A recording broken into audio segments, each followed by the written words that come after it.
Investasi reksadana tidak mungkin rugi.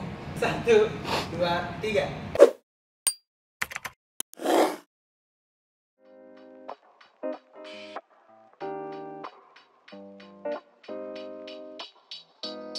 Beli rumah selalu lebih penting daripada beli mobil. Setuju atau tidak? 1, 2, 3.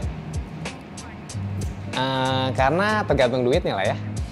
Kalau beli rumah penting nggak ada duitnya, cukupnya beli mobil dan dia emang lagi perlu mobil, ya mending beli mobil dulu. Beli mobil dulu. Kenapa ya? Karena rumah investasi. Tergantung juga sih sebenarnya. Tapi kalau aku mikirnya adalah rumah itu penting banget buat aku gitu. Nah, makanya ini kalau misalnya mobil nggak difungsikan jadi konsumtif. Jadi intinya adalah tergantung ya. Tergantung sebenarnya. Investasi syariah untungnya selalu lebih kecil daripada yang konvensional. Setuju atau tidak? 1, 2, 3. Susah ini. Gue nggak tahu. Nggak berani jawab. Pas kalau Nggak berani jawab. Nggak berani jawab. Kenapa bisa jawab no? Tergantung. Belum tergantung mulu. Enggak. Kan pertanyaannya adalah syariah selalu lebih kecil. Selalu. Lebih kecil, ya? Nggak selalu jawabannya. Kenapa? Karena bisa aja lebih besar.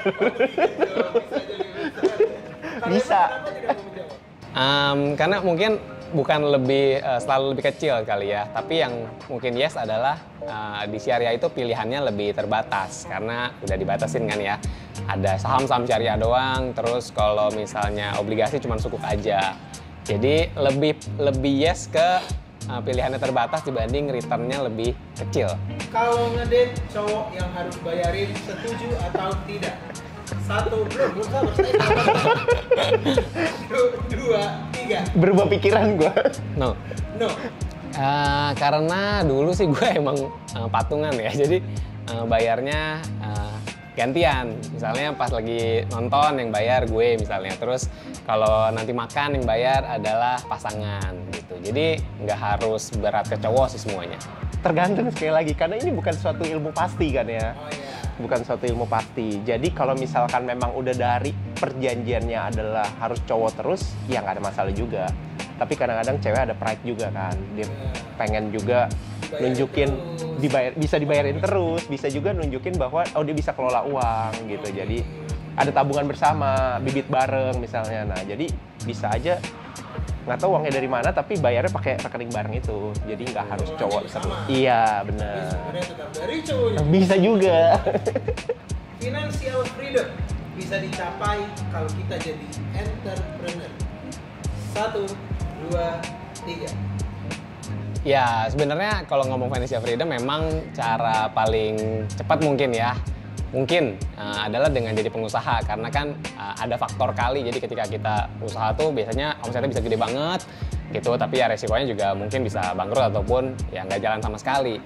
Tapi karena kita tahu ada yang namanya investasi, jadi bukan berarti karyawan ataupun apapun pekerjaannya nggak bisa financial freedom, karena bisa aja kita beli satu investasi gitu ya yang nggak ada yang tahu performanya bagus banget, itu bisa membuat uang kita jadi tumbuh dengan lebih cepat dan akhirnya financial freedom. Jadi nggak harus entrepreneur sih. Karena kalau buat aku financial freedom itu bukan gede-gedean harta, tapi financial freedom itu state of mind, perspektif, cara pandang di mana kita tuh nggak mikirin uang terus gitu. Karena kebanyakan justru orang yang kaya bisa aja dia mikirin uang terus. Kurang 1 perak pun dicari 1 perak itu di mana. Nah, itu nggak financial freedom gitu. Tapi kalau orang yang udah karyawan tapi udah bisa budgeting dengan baik, investasi dengan baik, dia udah tahu 5 tahun lagi, 10 tahun lagi gue nggak akan kekurangan gitu, ya dia financial freedom sebenarnya.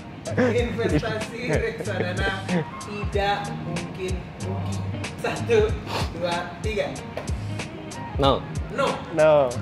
Kalau gue pandangannya adalah setiap investasi, kalau udah ngomongin investasi itu nggak ada yang nggak ada resiko gitu. Tapi lebih ke pembagian resikonya mungkin rendah, sedang atau tinggi.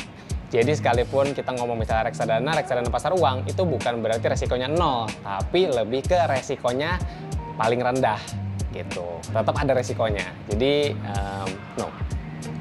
Idem boleh idem. Idem boleh ya? Idem boleh, idem. Nama ya? Oke.